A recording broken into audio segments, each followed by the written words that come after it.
Bruno Frel, je fais partie du groupe AFNOR aujourd'hui. Je n'ai pas toujours été à l'AFNOR. J'ai commencé en fait en créant un cabinet qui s'appelait Achat Concept Eco. C'était en 2005, donc un peu précurseur dans les achats responsables. C'était un cabinet de conseil et de formation. Et la proximité que j'avais avec les acheteurs m'a très vite poussé à développer des outils d'aide à la décision.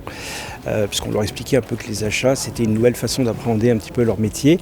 Et pour ça, il fallait les aider en amenant des solutions. Donc on a développé un premier outil qui est un outil d'évaluation de fournisseurs qui s'appelait ACCA. Et le groupe AFNOR en 2011, au moment de la sortie de la norme ISO 26000, a souhaité s'inscrire un petit peu dans cette démarche d'achat responsable et puis surtout proposer cette démarche à ses clients, puisque dans la norme ISO 26000, il faut savoir qu'il y avait tout le contenu de la 20400, puisque la norme ISO 20400, qui est une norme internationale sur les achats responsables, n'est qu'une déclinaison de la norme ISO 26000 dans la fonction achat. Et AFNOR avait besoin de gagner de l'expertise sur ce sujet-là, donc ils ont fait de la croissance externe, ils ont racheté le cabinet que j'avais créé à l'époque, en reprenant bien sûr tous les collaborateurs. Voilà, donc le lien avec les achats, il est là.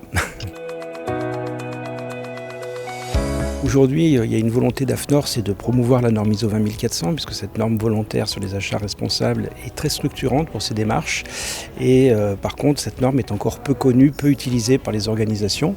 Donc il y a d'abord ce premier travail de promotion de la norme ISO 20400, qui va être un petit peu le socle de toute bonne démarche, construite, structurée, pérenne. Et derrière, on va proposer des prestations de services, alors toujours de la formation, du conseil, mais aussi donc toujours ces outils d'aide à la décision. Alors l'outil d'évaluation dont je parlais tout à l'heure, ACCA, a été renforcé par un outil de cartographie des risques. Donc on va pouvoir cartographier les risques secteur par secteur.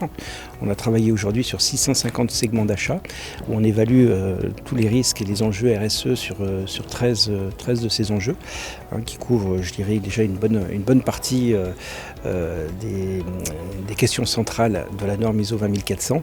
Et ensuite, on va proposer aux acheteurs des recommandations, donc des leviers. Ça peut être des exigences intégrées dans le cahier des charges, des clauses contractuelles, ça peut être des dispositifs ou des décisions internes à prendre.